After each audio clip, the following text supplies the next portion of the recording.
먼저 떠나기 전에 고별 설교를 합니다. 마지막 설교를 한 내용이 오늘 20장입니다. 사도 바울은 에베소의 장로들에게 작별 인사를 하는 가운데 아주 명쾌하고 아름다운 연설, 아름다운 메시지를 전합니다. 사도 바울은 자신의 사역을 어떻게 보면 해고하면서 자신이 모든 사람의 피에 대해서 깨끗하다고 말하면서 양무리에 대해서 애정어린 당부를 부탁합니다. 지금 바울은 성령의 매임을 받아서, 누구의 매임? 성령님의 매임 받아. 여러분도 마찬가지예요. 성령님에 이끌려서 살아야지 내 의지, 내 지식, 내 방법으로 이끌리면 안 돼요. 성공 같으나 실패해요. 여러분 주변을 보세요. 믿음 떠나고 믿음이 퇴보되고 세상에 너무 바빠서 믿음이 추락되고 새벽 기도를 합니까? 저녁 예배를 나옵니까? 뭐 이런 중직이라는 분들도 보세요. 그냥 겉볼 때는 아주 화려한 것 같아도 목사는 알잖아요. 그 속에 들어가 보면 골마 있어요. 사업도 잘 안 되고 뭐도 안 되고 전부가 안 돼요. 이걸 아셔야 돼요. 우리는 내 이론과 경험 갖고 사는 게 아니에요. 기독교는 체험의 종교입니다. 성령님을 떠나서는 아무것도 할 수 없어요. 그러니까 성령의 매임을 받아서 살아야 됩니다. 사도 바울도 성령님에 이끌려 성령님의 매임을 받아서 예루살렘으로 가고자 하면서 그곳에서 고난받으리라는 것도 확실히 알고 있었어. 바울이 복음을 전할 때 어디든지 갈 때마다 야 이제 편하겠다, 두 다리 두 발 쭉쭉 뻗고 이제 쉽게 일하겠다 이런 생각 해본 적이 없고요. 이미 더 고난의 길임을 이미 알고 있었다고요. 어떻게 엄청난 핍박도 있고 힘든 일이라 그것도 확실히 알고 있었어요. 그럼에도 불구하고 사도 바울은 조금도 마음이 위축되거나 좌절하거나 그 공포에 시달린 거나 걱정 근심을 하거나 그런 일이 없었다는 사실입니다. 이게 오늘 사도행전 20장의 내용의 전반적인 얘기를 여러분에게 설명한 거고요. 자, 구체적으로 보면 첫 번째 1절로 16절까지입니다. 자, 사도 바울은 언제 설교했어? 밤중까지 설교를 열심히 했던 모습을 볼 수가 있어요. 언제까지? 밤중까지. 할렐루야. 얼마나 중요한지 몰라요. 우리 믿음의 사람들은 중요해. 6월 3일인가요? 다음 달 6월 3일 날 금요일이면요. 밤 7시부터 밤 10시까지 경기도 북부 경찰청에 안에 소속된 경찰서 13개, 우리 고양경찰서도 마찬가지고 일산 동부경찰서, 서부경찰서, 의정부경찰서 다 포함돼서 13개 경찰서의 신호에 경찰관들이 최소한 150명 이상 모여요. 가평에 모여서 1박 2일 동안 성령 대망의 수련회를 합니다. 아멘 좀 하세요. 그래서 월요일 날은 뭐 조금 쉬고 이렇게 자고 가는 거지만 금요일 날은 하여튼 저녁 6시부터 밤 10시까지는 계속 3, 4시간 집회를 합니다. 오늘 내가 그 전화를 받고 상당히 제가 부담을 느끼는데 제가 3시간을 다른 강사 없이 제가 다 해야 돼요. 설교하고 찬양하고 설교하다가 조금 쉬는 시간 두고 또 설교를 또 해야 되고 이렇게 해야 돼요. 그래서 우리 찬양팀들이 좀 많이 가서 찬양 인도를 해줘야 되는데 원하는 분들은 우리 부목사님들한테 신청을 하세요. 할렐루야. 오늘 이렇게 예배 끝나고 나서 나가다가 신청해 주시면 참 감사하겠어요. 그래서 우리 섹션 팀들과 같이 가서 그 악기를 가지고 하고 찬양도 하고 그래서 우리 경찰관들을 완전히 성령으로 변화시키는 그런 집회를 하려고 합니다. 좀 아멘 하시길 원합니다. 기도해 주시길 바랍니다. 힘든 일이죠. 그게 쉬운 건 아니죠, 사실은. 그렇지만 성령께서 강하게 역사하시면 그들을 통해서 경찰 복음화가 다 역사가 일어날 줄로 믿습니다. 사도 바울은요, 그 에베소에서 어려운 일을 많이 당했습니다. 그러나 하나님께서 도와주셔서 소유가 점점 어떻게 좀 잠잠해졌다는 것을 볼 수가 있어요. 사도 바울은 이제 에베소의 사역을 마무리 짓고요. 자, 로마 선교의 비전에 불타 있었어요. 사명감에 막 끌고 있었어요. 자, 그래서 오늘 사도행전 20장은 사도 바울의 전도 여행을 하면서 어떤 자세로 하나님 말씀을 바르게 전했는가 하는 것을 말해주고 있다고 봅니다. 사도 바울은 그 에베소에서 소요가 그치자 서로 막 싸우고 또 분쟁하고 트러블이 생기고 이런 것들이 그치자 어떻게 했어요? 제자들을 불러 힘을 주고 사도 바울은 이제부터 열심히 해야 된다 하고 그 자리를 떠납니다. 뿐만 아니라 마게도니아 여러 지역을 빠르게 신방하면서 제자들을 바르게 굳세게 강하게 세워줍니다. 특별히 그는 헬라에서 몇 개월 동안 3개월 동안 머무르면서 어지러운 고린도 교회를 바로잡고 데살로니가 후서와 로마서를 거기서 집필을 합니다. 좀 아멘 좀 크게 하셔야죠. 아멘. 그래서 사도 바울의 일행은 헬라에서 3달을 머물렀다고 했어요. 그리고 빌립보를 거쳐서 드로아에 이르게 됩니다. 그래서 안식 후 첫날 예배드리러 모였을 때 사도 바울은 밤중까지 밤늦게까지 열정적으로 말씀을 선포합니다. 설교를 했다 그 말이에요. 그때 나타나는 현상, 성경 읽어온 사람, 유명한 사람 나오죠. 누구요? 누구에게 좋은 사람? 사도 바울은 밤늦게까지 열정적으로 그냥 복음을 막 전하고 성령에 이끌려서 지금 막 전하고 있는데 유두고는 그 청년인데 심야 설교를 들으면서 꼬박 졸다가 창에서 떨어지고 말았어요. 그게 떨어져서 어떻게 됐을까? 죽어버렸어요. 졸다가 죽은 사람 이게요 가끔 목사고시에도 나온다. 아멘 하세요. 졸다가 죽은 사람이 누구냐? 유두고. 아셨죠? 아멘. 그래서 떨어져서 죽은 유두고가 바울의 간절한 기도로 죽은 자를 위해서 기도했더니 어떻게 됐어요? 살아났어요. 여기 보세요. 기적은요 언제든지 일어나요. 예수님이 주시는 능력, 성령 충만하면요 너희도 그 일을 행하리라 그랬잖아요. 바울도 그 유두고가 졸다가 떨어져서 죽어버렸는데 간절히 하나님 앞에 기도해서 살려줍니다. 아멘 해요. 그때 성도들이 어떻게 했어요? 너무 기쁜 거예요. 박수치고 난리 난 거예요. 오늘날로 말하면 그 기쁨은 넘쳤다는 거죠. 자, 질문 하나를 던집니다. 나는 말씀을 얼마나 사모하고 있는가? 여러분 말씀을 간절히 사모해요. 할렐루야. 사모하면 역사가 일어날 줄로 믿습니다. 그래서 말씀 듣는 자세가 너무 중요한 거예요. 그래서 여러분들이 인간이기 때문에 피곤할 수 있고 졸릴 수도 있지만 안티프라민을 눈 위에다가 발라서라도 딱 정신 차리고 말씀에 집중하여야 된다.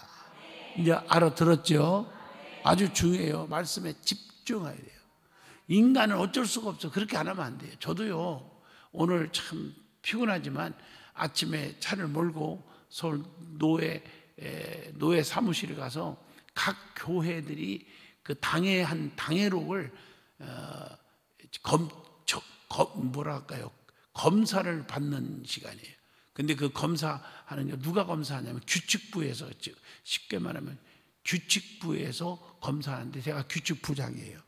그래서 제 사인을 사인을 다 읽어보고 각 교회 당회록은 잘 기록되어 있는가 이렇게 읽어보고 사인해서 다 주고, 그리고 또 총신대학에서 그 무슨 취임식 우리 교단은 아니지만 합동측이지만 거기서 큰 행사인데 왜 이렇게 내가 설교복이 많은지 몰라.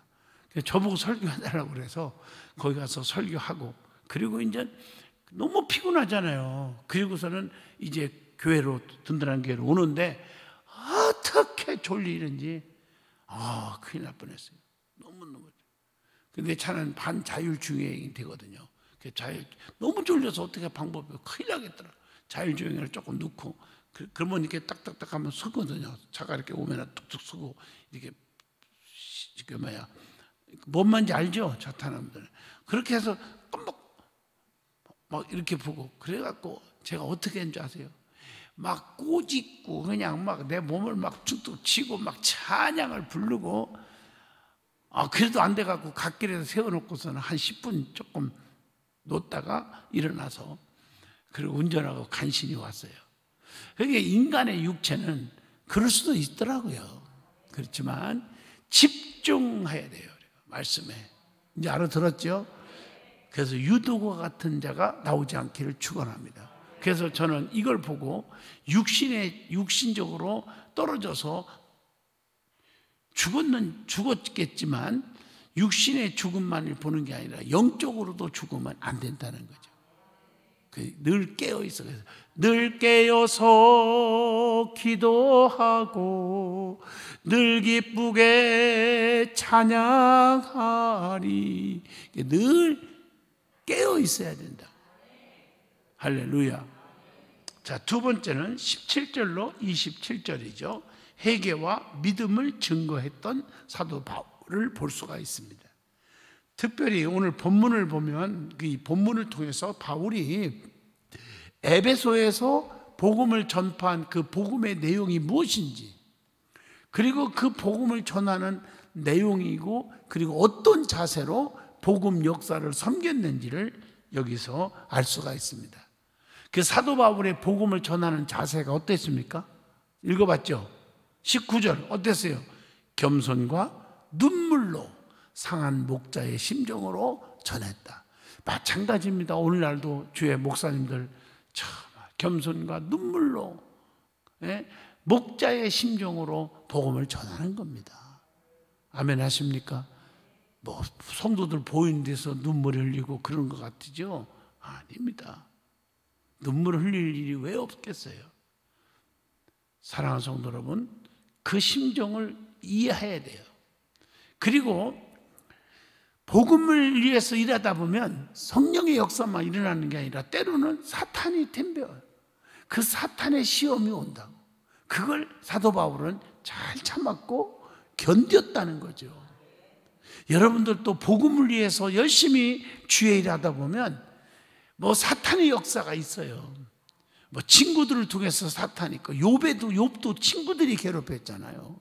가장 믿었던 친구들이, 가까운 자들이. 아멘 하십니까?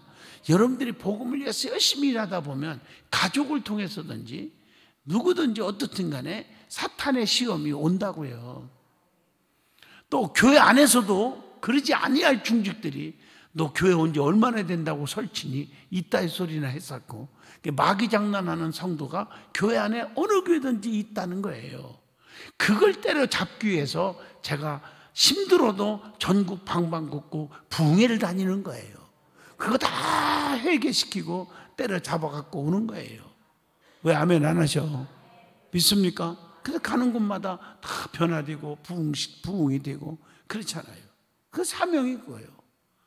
또 월요일 날은 또 임시식, 내일 모레 또 내일은 또 결혼식 연수원에서 있고, 또 주일날 또 설교 다 끝나고서는 또 오후 2시에 또 임직식 하고, 그 많은 임직식을 이제 하는 걸 보세요. 저는 1시간 내에, 다른 교회는 2시간 걸릴게 이 숫자 하려고 그러면 1시간에 다 끝내버립니다. 저는.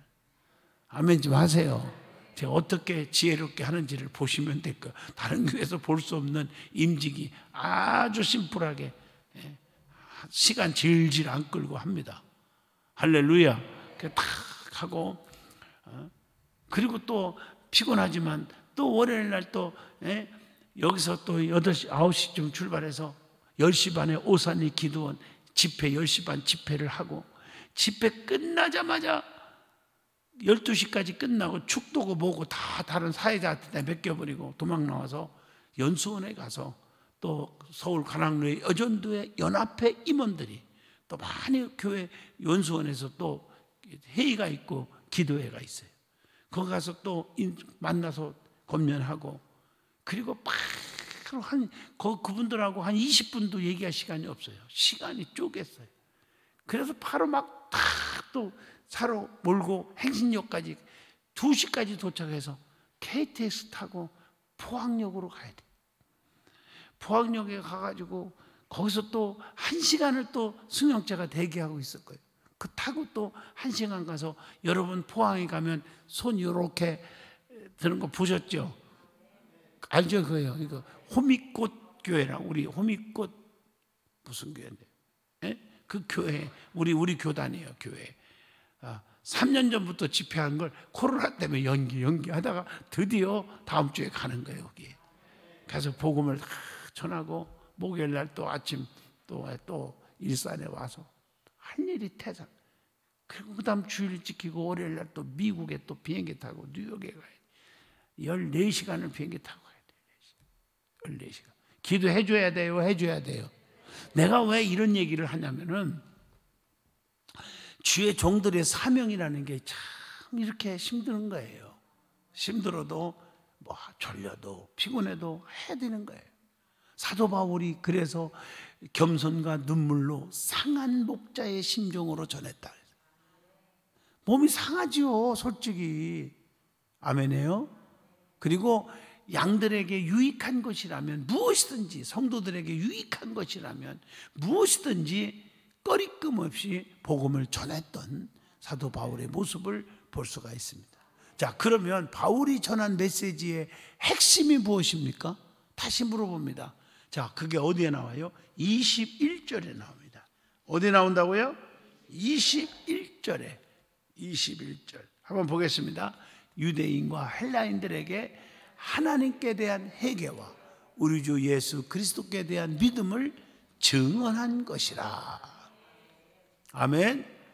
이게 사도 바울은 하나님께 대한 회개, 그리고 예수 그리스도께 대한 믿음을 어떻게 했다? 증거했다. 할렐루야. 사도 바울은 고집이 센 누구요? 유대인들.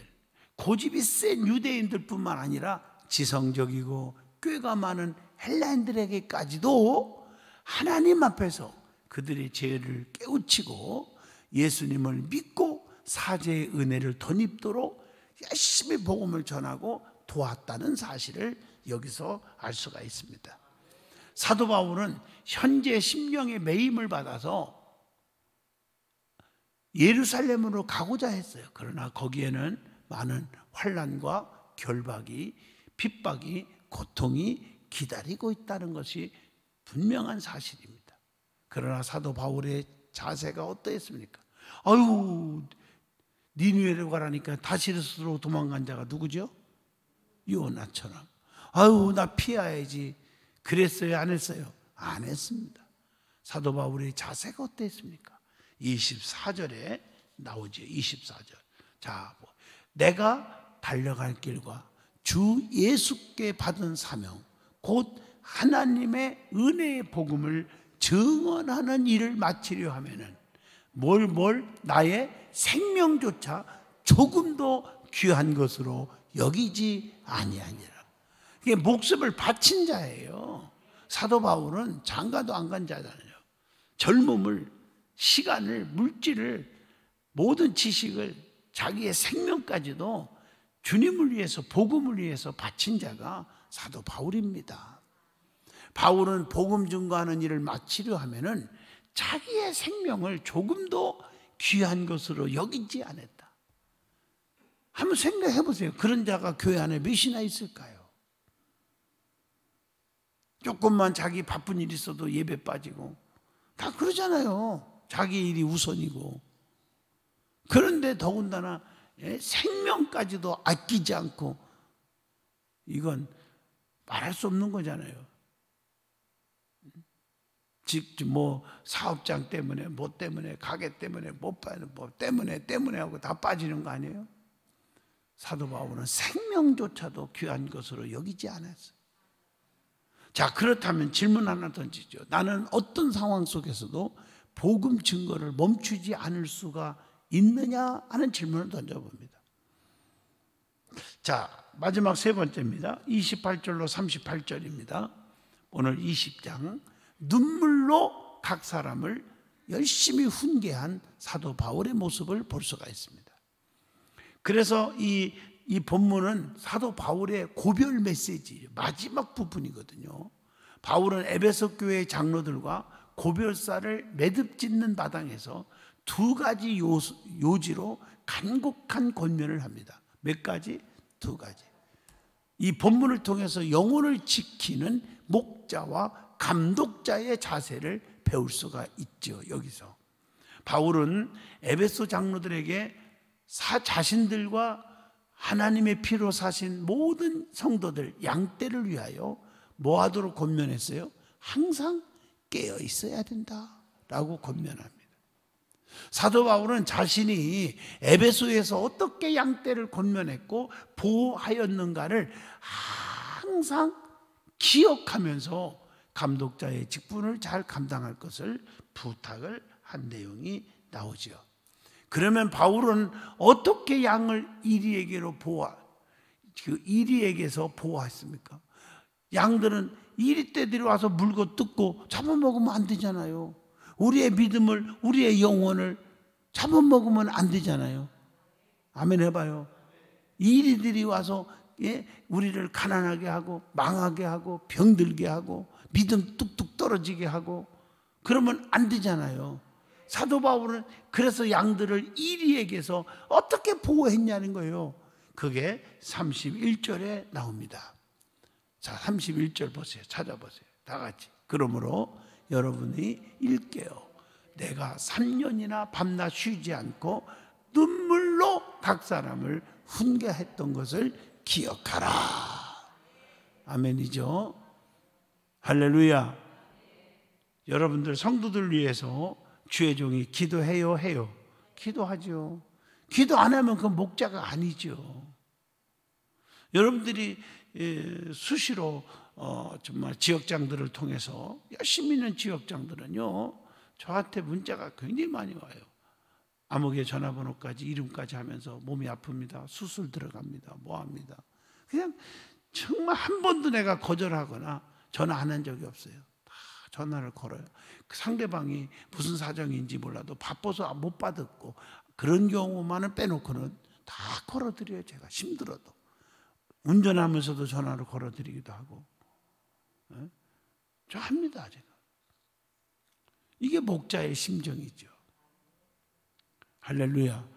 주의 종이 기도가 다 필요 없어. 나는 필요 없어. 내가 내 믿음으로도 돼. 이런 사람들 치고 믿음이 있는 사람이 거의 없어요. 자, 사도 바울은요 3년 동안이나 밤낮을 쉬지 않고 눈물로 각 사람을 훈계하고 또 교육하고 그렇게 했단 말이에요. 여러분, 누군가를 위해 간절한 마음에 눈물을 흘릴 때 그 눈물이 떨어진 자리에는 반드시 뭐가 나요? 눈물의 씨앗, 싹이 나고 소중한 결실을 맺게 될 줄로 믿습니다. 여러분, 눈물의 씨를 뿌리는 거예요. 울며 씨를 뿌리면 정녕 기쁨으로 다늘고 두고 돌아오게 하리라. 씨를 뿌리면 결실이 있어요. 결실이. 아셨죠? 우리 연수원에 우리 들어간 정문 앞에 한 100여 평 밭이 있잖아요. 이렇게. 아시죠? 거기다가 작년에는 무도 심고 또 배추도 심고 배추값이 엄청 올라가는데도 우리 돈 안 들고 김장했잖아요. 막 이렇게 커져갖고 무가 막 크고 말이에요. 근데 금년에 또 지금 봄에 또 뭘 했냐면 호박잎이 건강에 굉장히 좋다더라고요. 호박잎 된장 찍어서 쌈 싸 먹어요. 좀 쪄가지고. 그래서 호박, 단호박 이런 거, 고추, 그 다음에 가지 뭐 이런 거 종류별로 좀 쭉 하고 이렇게 세워놨어요. 근데 호박씨를 이렇게 세워놓고서는 검정 비닐로 쭉 햇빛 저기 하라고 쫙쫙 해놨는데 이게 안 나타나는 거예요. 드디어 어제 가보니까 싹이 났어요. 올라오는 거야. 그래서 뚫고 올라오더라고. 와, 호박 엄청나게 열 것 같아요. 여러분, 씨를 뿌리니까 때가 되니까 기다리니까 싹이 나고 열매를 맺게 되더라 이거지. 이해가 되시면 아멘. 여러분들 눈물로 씨를 뿌려요. 여러분 보세요. 주의 종이 눈물의 기도가 헛된 것 같아요? 천만의 말씀이에요. 여러분들의 눈물의 기도가 헛된 줄 아세요? 자녀들을 위해서, 가정을 위해서 울며 기도하라고요. 힘들다고 방황하지 말고 기도, 눈물에 그 씨를 뿌려놓으면 반드시 싹이 나는 날이 온다는 거예요.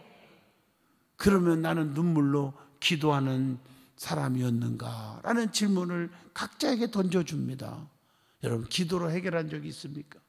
결론적으로 말합니다. 오늘 사도행전 20장을 통해서 바울은 그리스도를 증거하다가 복음의 대적자들에 의해서 뭘 받아요? 환난도 받고 핍박도 받고 고난도 많이 당했잖아요. 세상의 더러운 것과 만물의 찌꺼기 같이 된 것을 오히려 사도 바울은 불평하지 않고 기뻐하고 감사했어요. 왜냐하면 그 자신의 육체는 고통과 역경을 당하게 되지만 복음은 묶이지 않고 증거되어 많은 사람들이 그 메시지, 눈물과 헌신의 그 메시지를 듣고 많은 사람들이 주님께로, 그리스도께로 돌아오게 되었기 때문이라는 겁니다.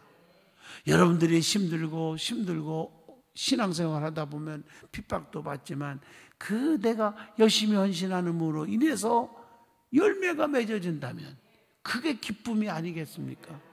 우리 찬양팀들 어떤 때는 저녁도 안 먹고 막 직장에서 뛰어와서 막 찬양을 하는데 이 찬양이 솔직히 말해서 여러분들이 아무것도 안 해 같아도 이분들 일찍 한 2시간 전에 일찍 와요. 찬양하고 열심히 하잖아요. 근데 이분들이 이렇게 열심히 하고 땀 흘리고 힘들지만 열매를 맺고 성도들이 기쁨이 막 넘치잖아요. 할렐루야. 그게 좋은 거잖아요. 오늘 이처럼 우리들의 관심사도 그리스도가 되어야 하고 그리스도의 영광을 가리는 것이라면 그 일이 아무리 자신에게 유익한 것이라 할지라도 과감하게 버릴 줄 아는 결단과 용기가 필요하다는 것입니다. 성령님께서 우리의 마음을 만지시고 하나님의 뜻에 따라 살아갈 수 있는 용기와 결단을 주실 것이고 우리의 삶을 친히 하나님의 방법대로 이끌어 가실 줄로 믿습니다. 그리고 우리는 바울에게 역사하신 것처럼 성령님이 우리와 함께 하셔서 성령님이 도우시는 힘으로 그 열정을 가지고 주의 일을 하다 보면 반드시 여러분에게 유익이 와요. 열매가 있고 기도한 만큼 충성한 만큼 끝인 줄 아세요? 반드시 열매가 있어요. 자녀들에게도 가정의 사업, 직장, 남편 다 축복으로 열매로 올 줄로 믿습니다. 기도합니다. 거룩하신 하나님, 오늘 사도행전 20장을 통해서 큰 은혜 주셔서 감사합니다. 사도 바울과 같은 복음의 열정을 주시옵소서. 환난과 핍박도 고난도 잘 이길 수 있는, 오히려 성령의 역사로 기쁨으로 받아들일 수 있는 믿음의 성도가 되게 하옵소서. 예수 이름으로 기도합니다. 아멘.